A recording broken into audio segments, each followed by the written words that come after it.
Bonjour, je suis Bruno Sroka, 3 fois champion du monde de kite et gérant de la société Sroka.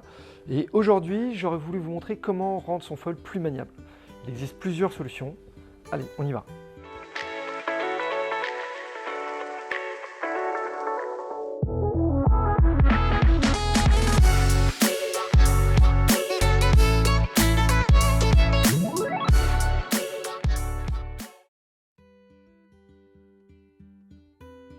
Il existe plusieurs manières de rendre votre foil plus maniable. Un, vous changez l'ailette avant, vous changez la longueur du fuselage et vous changez le stabilisateur. La maniabilité d'un foil est étroitement liée à l'envergure de l'ailette avant et donc la surface de l'ailette avant. Plus on a une surface importante et plus on a de l'envergure, moins le foil va être maniable. Si on compare la 1750 avec la 1500, on a quasiment 5 cm de moins. Et si on compare la 1250 avec la 1500, on a encore 5 cm de moins. Donc en réduisant la surface de l'ailette avant, on va récupérer en maniabilité. De plus en plus, on utilise des ailes en high aspect ratio. Celle-ci, c'est la 1190. Et la 1190 a exactement la même envergure que la 1500. Mais on n'a pas du tout la même forme. Si on compare les deux, il y en a une qui est plus droite, c'est la high aspect ratio. Donc elle a une envergure identique, une corde plus faible, mais elle est beaucoup plus plate. Et si on prend la 1500, on a un dièdre, donc une courbure sur l'ailette qui va la rendre plus maniable. Donc à égal de surface, on a deux ailettes qui vont avoir une maniabilité différente. La 1500 sera un petit peu plus maniable que la high aspect ratio. Néanmoins, avec le niveau technique, vous allez réussir à progresser et à la rendre aussi maniable, ou presque aussi maniable.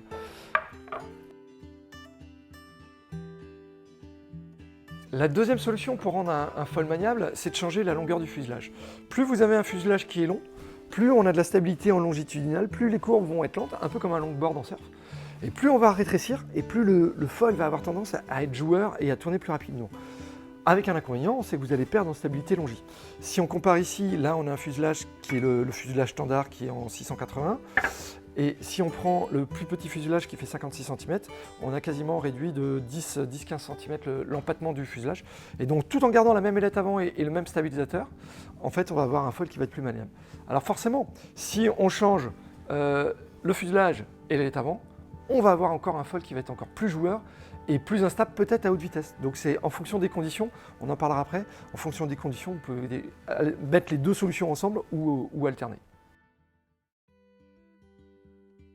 Troisième solution pour apporter de la maniabilité et qui peut se mettre aussi en lien avec les deux autres, c'est le stabilisateur. Plus vous mettez un stabilisateur petit, moins vous allez avoir de stabilité, parce que le stabilisateur est là uniquement pour stabiliser.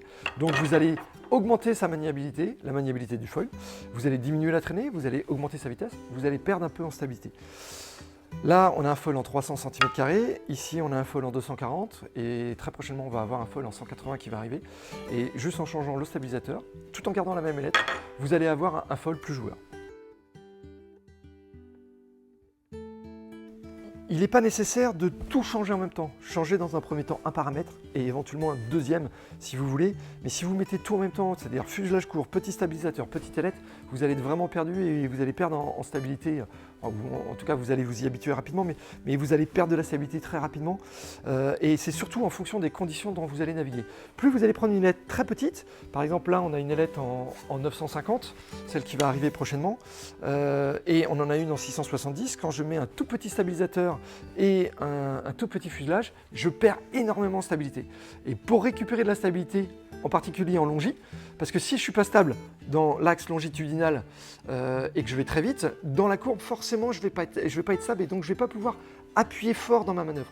Donc pour pouvoir appuyer et être plus radical dans la maniabilité de son foil, il faut en fait avoir du contrôle. Et pour avoir du contrôle, parfois il faut réallonger.